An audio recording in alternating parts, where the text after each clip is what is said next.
여기 혹시 어딘가 매여 있는 분 계신가요? 뭐 걱정에 매여 있든지 아니면 자녀들에게 매여 있든지 아니면 무언가 매여서 그것 때문에 불편함이 있거나 그것 때문에 삶이 제대로 되지 않거나 여러분의 마음을 무언가 옥조이고 있는 것들이 혹시 있습니까? 만약에 그런 것이 하나라도 작은 것 하나라도 있다면 이 시간 성령께서 그 마음을 어루만지셔서 하늘로부터 오는 참된 자유가 여러분들에게 넘쳐나기를 주님의 이름으로 축복합니다. 오늘 우리가 살아가는 이 사회는요, 각각 개인의 자유를 매우 중시합니다. 이 자유라고 하는 것, 사람에게 주어진 자유라고 하는 것은 어느 누구도 침해할 수 없습니다. 어느 누구도 타인의 자유에 대해서 이래라 저래라 할 수도 없습니다. 자유는 존중되어져야 하고 그리고 그 자유는 그 사람에게 있어서 마음껏 누릴 수 있는 권리가 있다라는 것이죠. 그러나 자유가 있다라고 하지만 내가 내 마음대로 할 수 있는 자유는 있지만 그러나 그 자유가 때로는 다른 사람에게 폐를 끼친다든지 어떤 공동체의 일을 어지럽힌다든지 한 사람의 자유가 국가의 어떤 시스템이나 정책이나 행정에 심각한 오류를 준다든지 이런다면 문제는 심각해지겠지요. 그런 자유는 제한될 필요는 있겠지요. 그럼에도 불구하고 사람은 이 땅에 살아가는 동안에 태어나서 생을 마칠 때까지 각자에게 주어진 자유로움을 누리며 살아가는 존재입니다. 그리고 그 자유는 존중받아야 하는 것이 마땅합니다. 저와 여러분들이 신앙의 자리에 있어서도 마찬가지이죠. 어디에도 매이지 않고 오직 예수 그리스도에 매여서 이 땅에서 얻을 수 없는 참된 신앙과 삶의 자유가 넘쳐나야 될 줄로 믿습니다. 두 사람이 있는데요. 여러분, 한 사람은 어려서부터 신앙생활을 잘 해왔어요. 잘 했는지 안 했는지는 뭐 의심이 되기는 하지만 근데 이 어려서부터 신앙생활을 계속 이어온 사람은 참 바빠요. 뭐 때문에 바쁠까요? 놀고 먹고 다니는데 바빠요. 봄이면 꽃 구경 가야 되고 여름이면 바닷가 가야 되고 가을이면 단풍 구경 가야 되고 겨울이면 스키장 가야 되고 사계절에 그렇게 가고 싶은 데도 많고 즐기고 싶은 것도 많고 그러니 어려서부터 출석은 했지만 교회 출석이 뜨문뜨문해요. 그래도 신앙이 있다라고 우리 집에는 믿음의 가문이라고 나는 모태신앙이라고 그렇게 자부심을 가지고 살아가요. 뭐 자부심까지 갖는 거야 그분의 자유이겠지요. 그런데 세상에 너무 매여 있다 보니 주일에도 누가 부르면 쪼르륵 나가야 되고 신앙의 통제가 되지 않아요. 왜 그럴까요? 신앙의 중심이 안 잡혀서 여기서 부르면 이쪽으로 갔다가 저기서 부르면 또 저쪽으로 갔다가 이것도 하고 싶고 저것도 하고 싶은데 어느 것 하나 놓을 수는 없고 교회를 안 가면 안 가서 또 이상해 뭔가 찜찜한 느낌이 들어서 한 달에 한두 번 정도는 꼭 나와야 되는 그런 신앙에 있는 사람. 늘 입버릇처럼 하는 말이 있어요. 시간도 없어요. 바빠요. 근데 너무 피곤해 죽겠어요. 왜 피곤할까요? 왜 피곤하겠습니까? 즐기는데 피곤하지요. 그렇게 시간 뺏기는데 피곤하죠. 남는 것도 없다면서. 또 한 사람이 있어요. 또 한 사람은 중간에 성인이 다 돼서 속된 말로 세상에서 안 해본 거 없는 해보고 싶은 거 다 해봤고 즐기고 싶은 거 다 해본 사람이 뒤늦게 예수 믿었어요. 그분이 간증처럼 이런 얘기를 했어요. 여러분 이 말을 어떻게 이해하실지 한번 들어보실래요? 돈, 술, 담배, 여자는 항상 있을 것인데 그 중에 하나도 끊을 수 없느니라. 돈, 술, 담배, 여자는 항상 있을 것인데 그 중에 하나도 끊을 수 없느니라. 이걸 입버릇처럼 말하면서 살았다는 거예요. 예수 믿기 전에 그렇게 살았다는 거예요. 그런데 그 사람이 예수 믿기 시작하면서 변화되는 거예요. 조금씩 조금씩 변화되는데 그렇게 좋아하던 것들을 하나씩 끊기 시작했는데 이렇게 고백합니다. 예수를 믿으니 술, 담배 하면 조금 꺼리낌이 있어서 안 하기 시작하니까 어느 순간 술, 담배가 자동으로 끊어지니 하하 건강이 좋아지고 여자를 가까이 하지 않으니 아내에게 사랑받고 사람들에게 당당해지니 너무 좋더라. 돈을 함부로 안 쓰니까 집안 가게 경제도 좋아지더라. 예수 믿고 삶이 달라지니 세상에 매이지 않고 그동안에 그렇게 예수 믿기 전에 즐겼던 그 삶과 정반대의 삶을 살다 보니 모든 것이 좋아지더라. 모든 것이 편안해지더라. 여러분, 제가 두 사람을 예를 들었는데 둘 중에 누가 더 자유로운 사람일까요? 누가 진정한 자유를 누리는 사람일까요? 오늘 저와 여러분들에게도 두 번째의 사람처럼 예수님 말씀 듣고 예수님 가르침대로 살려고 힘쓰다 보니 삶이 좋아지더라. 예수님 말씀 따라가다 보니까 세상에서는 좀 불편할지 모르지만 예수님 말씀대로 살아보려고 한번 해보니까 신앙의 삶이 너무너무 자유롭고 좋더라. 이런 고백이 여러분의 고백으로 넘쳐나기를 주님의 이름으로 축복합니다. 우리가 계속해서 고린도 교회를 살펴보고 있는데 여러분 고린도 교회는 문제가 많았습니다. 우리가 계속 살펴본 것처럼 고린도 교회는 파당으로 나누어서 분쟁하고 분열해서 갈등하고 우리 파가 옳다, 아니다 우리 파가 옳다 그렇게 시끄러운 교회였습니다. 그런데요 그냥 자기들끼리만 모여서 끼리끼리 그렇게 모여서 이 파와 저 파와 그 교회 공동체 안에서만 그렇게 투닥거리면서 싸우고 갈등하는 게 아니라 그렇게 싸우다가 안 되면 어디로 갔을까요? 그렇게 싸우다가 안 되면 법원 가는 거예요. 세상 법정으로 가는 거예요. 자기들끼리 신앙 안에서 그렇게 투닥거리고 싸우다가 안 풀리면 세상 법정에 가서 고소하고 고발해서 교회와 성도가 망신창이가 되는 거예요. 여러분 6장 1절에서부터 우리가 읽지 않았던 11절까지의 그 내용을 보면 그걸 지적하고 있어요.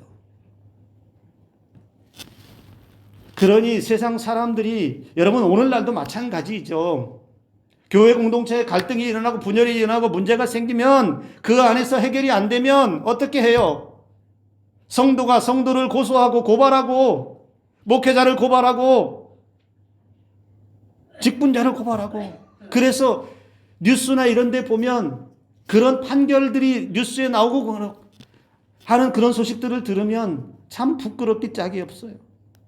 고린도 교회도 그러한 갈등이 분열이 계속되었습니다. 근데 그뿐만 아니에요.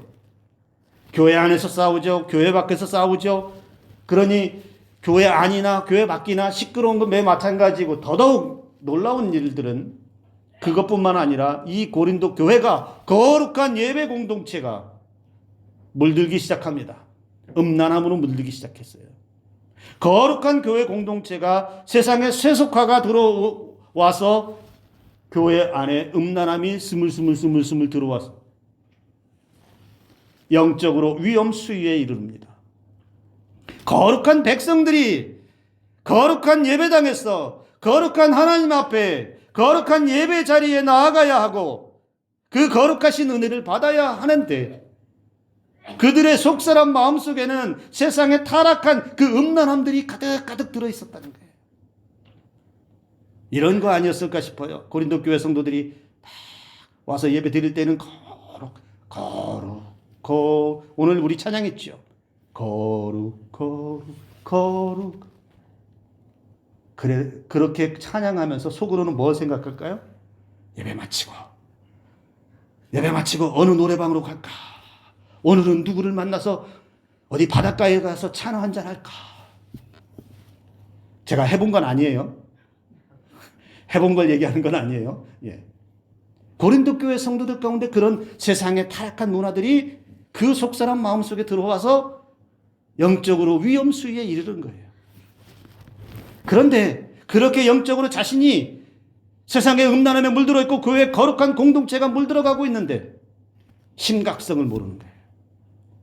우리가 얼마만큼 타락해 가고 있는지 그 심각성을 모르는 거예요. 마치 개구리가 큰 냄비 안에서 있다가 물이 서서히 끓어오르고 있는데 따뜻해지니까 아이고 좋다 하다가 끓어오르면 거기서 그냥 삶아서 익어버리는 것과 같이 영적으로 타락의 위험 수위가 차오르고 있는데 고린도 교회 성도들이 자각을 못하는 거예요.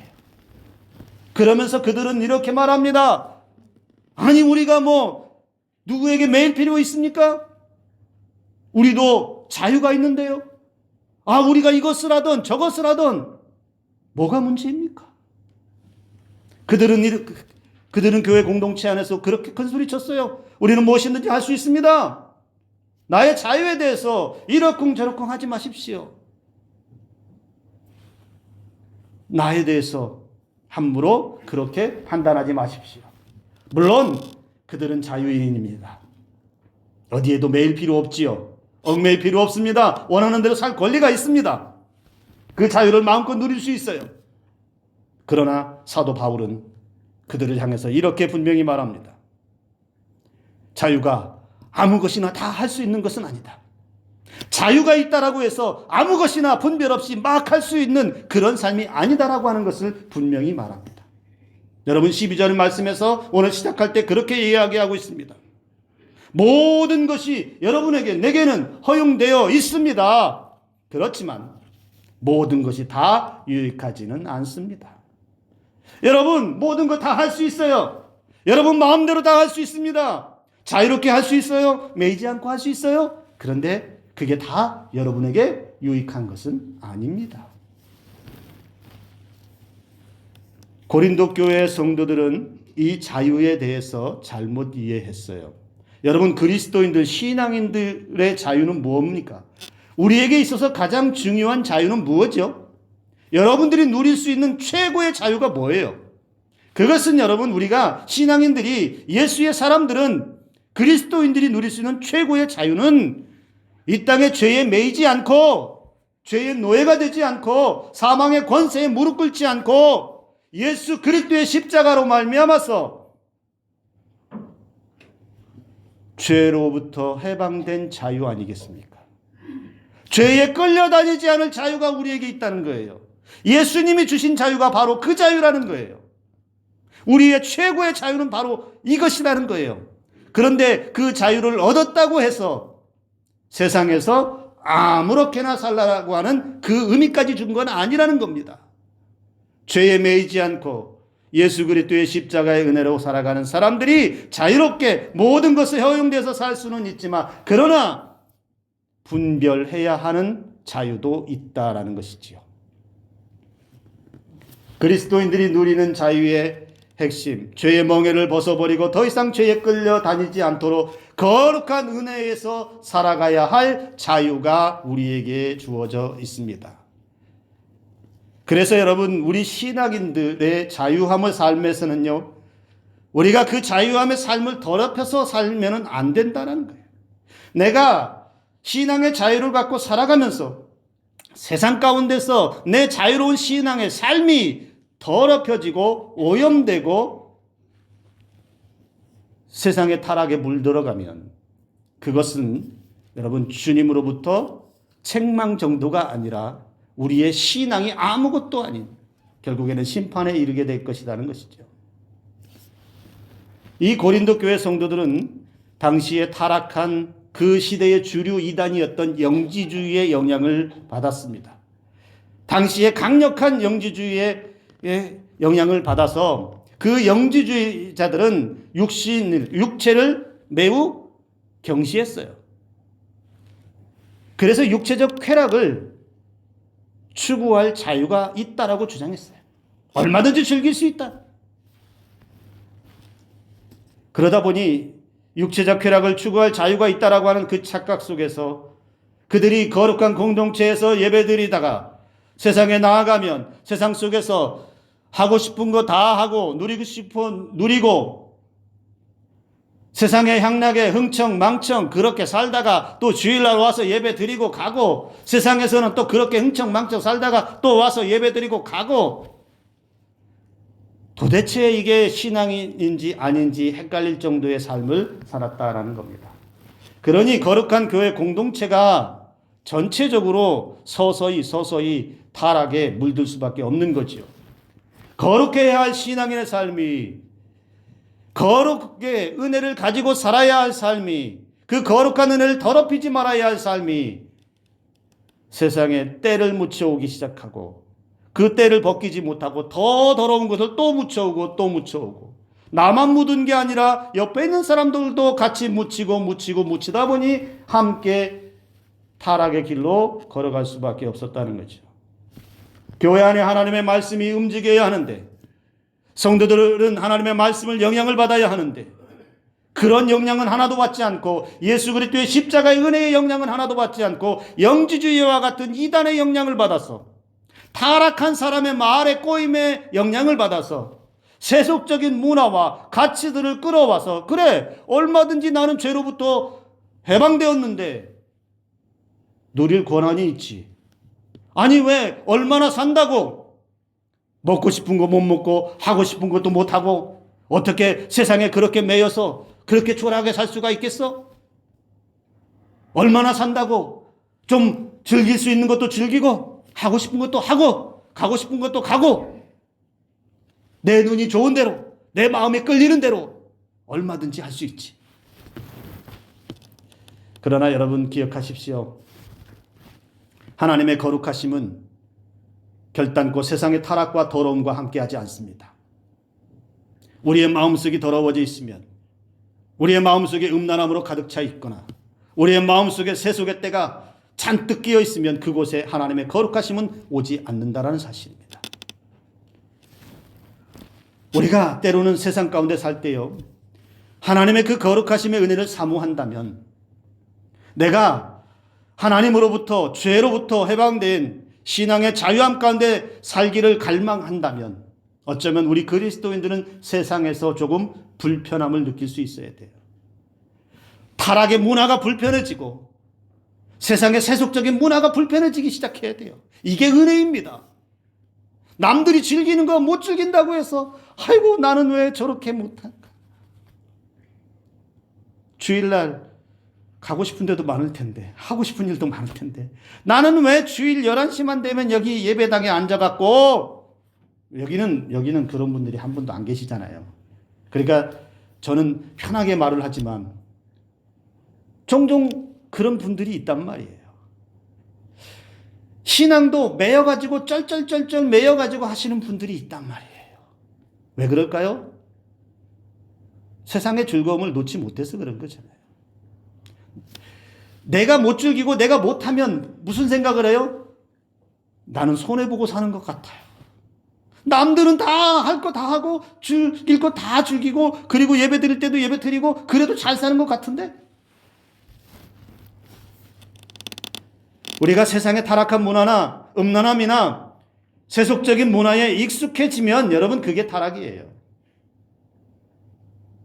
그게 익숙하고 그것이 거리낌 없이 내 마음속에도 동화되고 거기에 대해서 내가 동의하고 따라가면 그게 타락이라는 거예요. 그게 더러워지는 거라는 거예요. 그런데 그러한 것들을 생각하면 불편해지고 꺼리껴지고 내가 이거는 하면 안 되겠다. 내 신앙의 양심에서는 세상의 더러움을 묻힐 수 없겠구나. 무속이든 우상 숭배든 그 어떤 것도 나의 신앙과 삶을 더럽힐 만한 작은 것 하나라도 있다면 그것을 경계하고 구별해낼 수 있는, 그래서 분별할 수 있는 그런 지혜로움이 저와 여러분들에게 있어야 될 줄로 믿습니다. 고린도 교회 성도들은 자유분방한 삶을 합리화했어요. 얼마든지 즐길 권리가 있다고 자신들이 그렇게 타락해 가고 있는데, 영적 무감각해 가고 있는데 얼마든지 그럴 수 있다라고 합리화하기 시작했어요. 결정권이 자신에게 있기 때문에 그 결정권을 누가 감히 나에게 뭐라고 할 수 있느냐. 그런데 자신의 삶을 온전하게 지키지 못하고 그렇게 적당히 세상과 그냥 이렇게 묻혀 있으면 그 신앙은 망가지게 되어 있고 하나님께 가까이 가는 것은 어렵게 된다는 것이죠. 사도 바울은 13절의 말씀에서 음란에 빠진 고린도 교회 성도의 육체가 결코 성적인 부도덕함을 위한 것이 아니라고 우리에게 가르쳐 줍니다. 사도 바울은 13절에서 말합니다. 우리의 몸은 음행을 위해 있는 것이 아니라 주님을 위해 있으며 주님은 우리 몸을 위해 계십니다. 우리 몸은 음행 더러운 것을 위해서 있는 게 아니라 그렇게 즐기라고 있는 것이 아니거나 그렇게 타락하라고 있는 것이 아니라 그렇게 더럽히라고 있는 것이 아니라 거룩하신 우리에게 참된 자유와 평안을 우리에게 하늘나라 백성으로 삼아주신 죄로부터 구원하신 그 주님을 위해서 있다라고 말하고 있어요. 그리고 그 주님은 그 거룩하신 은혜를 따라가는 사람들과 함께 계시다라고 말씀하고 있다는 것이죠.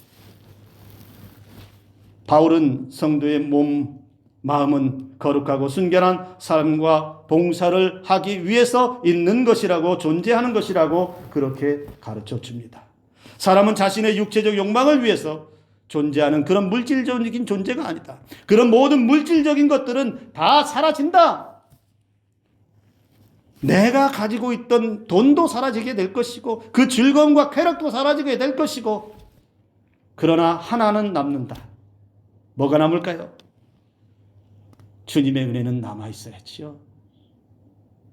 다 사라지지만 영원토록 우리와 함께 계시는 분 예수 그리스도 그 은혜 14절 말씀을 보십시오. 하나님께서 주님을 살리셨으니 그분의 능력으로 장차 우리도 살리실 것입니다. 우리에게 남는 건 이거예요.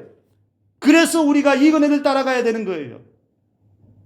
우리를 부활의 영광으로 인도하시고 영원히 살게 하시는 이 은혜를 따라가기 위해서 우리의 몸과 마음을 거룩한 하나님의 은혜 아래서 지켜내고 또 지켜내고 분별하고 또 분별하고 하나님이 언제라도 나를 보시면 기뻐하실 몸과 마음의 상태를 준비하고 있어야 된다라는 것이죠. 성적인 방탕과 육체적 쾌락을 위해 사는 삶은 결국 자유를 빙자한 타락한 삶일 뿐입니다. 장차 부활할 거룩한 성도의 삶과도 맞지 않습니다. 우리가 주님 앞에 서는 그날이 반드시 오게 되는데 저와 여러분들이 주님 앞에 설 그날이 반드시 오게 되는데 여러분 그 주님 앞에 서는 그날에 우리가 엉망진창이 되어버린 완전히 세속에 찌들어서 그렇게 더럽혀진 상태로 주님 앞에 설 수 있겠습니까? 우리는 우리에게 주신 삶과 신앙의 날 동안에 주님이 기뻐하시는 세상의 자유 때문에 마음 빼앗겨서 세상에 얽매여서 그렇게 이리 치이고 저리 치이는 인생이 아니라 예수 그리스도의 은혜 아래서 마음껏 기쁨을 누리고 신앙의 자리에서 마음껏 평안함을 누리고 하나님으로부터 오는 참된 자유와 은혜를 누리며 주님 오시는 그날에 주님 앞에 설 수 있는 은혜가 있기를 주님의 이름으로 축복합니다. 여러분 15절에서 말씀합니다. 여러분의 몸이 그리스도의 지체인 것을 알지 못하십니까? 그런데 그 그리스도의 지체를 떼어내 창녀의 지체로 만들 수 있겠습니까? 결코 그럴 수 없습니다. 여러분, 우리가 그리스도의 지체래요. 이 말은 우리가 예수 그리스도와 붙어 있다는 이야기 아니겠어요? 떨어져 있는 그런 존재가 아니라 지체로서 예수 그리스도와 붙어 있는, 그래서 달리 말하면 우리의 본질은 우리의 중심은 누가 있느냐? 예수 그리스도가 있다는 거예요. 우리 안에 거룩하신 예수 그리스도가 계시다는 거예요. 그런데 우리 안에 거룩하신 예수 그리스도가 우리의 몸과 마음 속에 함께 하시는데 그 몸과 마음의 거룩한 예수님의 공간을 우리가 어떻게 더럽힐 수 있니?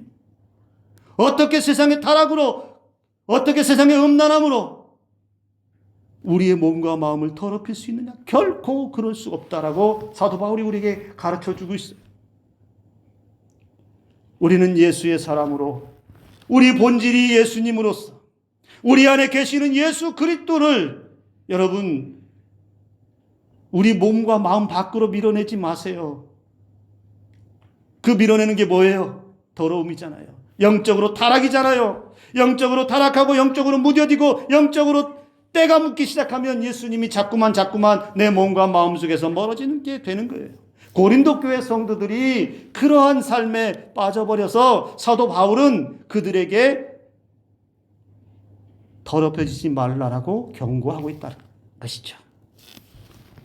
그래서 우리가 살아가는 날 동안에 우리의 신앙과 삶은 여러분 내 마음대로 신앙이라기보다는요 주님 마음에 합한 신앙으로 나아가야 돼요. 이것이, 이 결정이, 이 자유가 주님도 기뻐하시느냐? 나의 이 선택이 혹시 내 삶과 신앙에 악영향을 끼치지 않겠느냐? 더럽혀지지 않겠느냐? 주님의 뜻대로 결정하고 주님의 선택에 따라서 따라갈 수 있는 신앙이 여러분 우리를 진정 자유롭게 하는 줄로 믿으시기를 바랍니다. 그래서 신앙이라고 하는 것은 여러분 설렁설렁 할 수 없어요. 편안하게 즐기면서 멋을 내는 것이 신앙이 아니에요. 멋지고 화려한 신앙, 폼나는 폼생 폼사의 신앙 아니어도 괜찮아요. 세상 사람들이 우리를 바라볼 때에 야 대단하다, 야 멋지다, 그럴싸하다 라고 안 해도 돼요. 그저 우리의 중심인 예수 그리스도로 중심 잡고 낮은 자리에 있어도 예수님 붙들고 있고 아무도 알아주지 않는 그곳에서도 예수님 말씀에 귀를 열고 가슴을 열고 나를 더럽히지 않기 위해서 세상의 타락에 물들지 않기 위해서 살아가는 삶이면 충분합니다. 그렇기에 우리는 여러분 우리의 몸과 마음을 거룩하게 지킬 책임이 있습니다. 자유만 있는 게 아니에요. 내 마음대로 갈 수 있는 자유만 있는 게 아니라 그 자유를 누리기 위해서 우리에게 필요한 게 뭐냐? 하나님의 거룩하심을 내 몸과 마음에서 지켜야 할 책임이 주어졌다는 것이죠. 한번 따라서 해보실래요? 나는 하나님의 보물입니다. 다시 한번 따라서 해보겠습니다. 나는 하나님의 보물입니다. 진짜요? 찬양대 진짜예요? 제 눈에는 보물이 쫘르륵 이렇게 앉아 계셔서 얼마나 눈부신지 모르겠어요. 여러분 진짜 보물 맞습니까? 여러분들 정말 예수님의 보물, 하나님의 보물 맞아요? 감사해요. 그렇게 화답해 주셔서 감사해요. 근데요, 그 하나님의 보물이면 뭐예요? 그 보물을 잘 지키지 못하면 보물이 뭐가 되는지 아세요? 보물이 잘못 지키면 고물돼요. 여러분 보물로 끝까지 가실래요? 중간에 고물돼서 쓰레기가 되실래요? 죄송해요 이런 표현에서. 그런데요 중요한 문제예요. 내가 하나님의 보물이라고 고백했는데 하나님의 보물로 끝까지 가느냐, 아니면 중간에 때가 묻고 망가져서 고물처럼 버려져서 쓰레기가 되느냐는 내가 어떤 자유를 누리고 사느냐에 달려 있습니다. 지금도 그 프로그램이 있지요. 진품 명품. 여러분 보세요. 저는 그 시간대가 안 맞아서 그걸 잘 못 보고 어쩌다가 한번 틀었을 때 재방송이나 이런 거 볼 때가 있는데, 오래전에 그 본 기억이 하나가 떠올랐는데, 여러분 진품 명품에 보면 오랫동안 뭐 조상 때부터 내려오는 그런 보물들이 있잖아요. 그림이든 글씨든 어떤 그릇이든 독이든. 근데 한 번은 정말 멋진 그림을, 병품 같은 그림을 가지고 나온 분이 계셔요. 근데 그 보물이, 그것이 진품으로 판명이 됐어요. 근데 그 가치가 어마어마해요. 억대가 나와. 근데요, 실제 가격은 억대를 받았을까요? 못 받았을까요? 못 받았어요. 형편없는 가격을 받았어요. 문제가 뭔지 아시죠? 보관을 잘못해서, 관리를 못해서 곰팡이가 끼었고 때가 묻었고, 그래서 그만한 보물은 맞는데 진품은 맞는데 관리가 안 돼서 곰팡이가 끼고 때가 끼고 그 관리 소홀 때문에 그 보물이 가치가 내동댕이 쳐졌어요. 여러분, 다시 한번 따라 해볼까요? 나는 예수님의 보물입니다. 이 보물을 간직하셔야 돼요. 여러분이 보물이라고 고백했으면 그 보물을 끝까지 가지고 가셔야 돼요. 주님 앞에 설 때까지. 그래야 보물로서의 가치가 살아있는 거예요. 이 보물의 가치를 중간에 때를 묻히고 기스가 나고 깨지고 망가지면 보물은 한순간에 고물됩니다. 사단은 계속해서 우리를 향해 속삭여요. 얼마든지 너 마음대로 할 수 있잖아. 성인인데 오래 인생도 살았으니 경험도 있으니 조절도 할 수 있잖아. 그 정도 생각도 있잖아. 사단은 속삭여요. 우리에게 적당히 즐기고 적당히 세상과 타협하며 살라라고 그렇게 속삭입니다. 그런데 사단의 속삭임의 가장 큰 함정이 뭔지 아세요? 사단은 우리의 인생을 책임지지 않아요. 우리가 얼마만큼 망가지는지에 대해서, 얼마만큼 타락하는지에 대해서, 하나님 앞에 얼마만큼 멀어지고 하나님 앞에 심판을 받든지 말든지 사탄은 책임지지 않는다는 거예요. 우리가 그 속삭임에 넘어가면 안 되잖아요.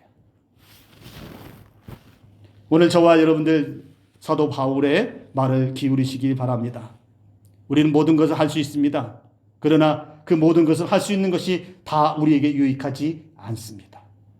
우리 안에는 예수 그리스도의 은혜가 항상 거하고 있습니다. 우리는 그저 세상에 버려진 아무것도 쓸모없는 그런 존재가 아니라 우리는 예수님의 보물로 살아가고 있습니다. 우리는 주님 만나는 그날까지 그 보물의 가치를 지켜내며 나아가야 할 책임이 우리에게 있다라는 거예요. 그러면 우리는 그 주님 앞에 선 그날까지 세상에 굴러다니는, 자유롭게 굴러다니는 쓰레기 고물이 아니라 완전히 아름답게 순전하게 보존되어서 보물의 모습으로 주님 앞에 서기를 주님의 이름으로 축복합니다. 우리 자신을 그렇게 지켜내면서 예수님의 보물로 살아가는 우리 모두, 그리고 우리 자녀들의 삶이 되기를 주님의 이름으로 축복합니다. 기도합니다.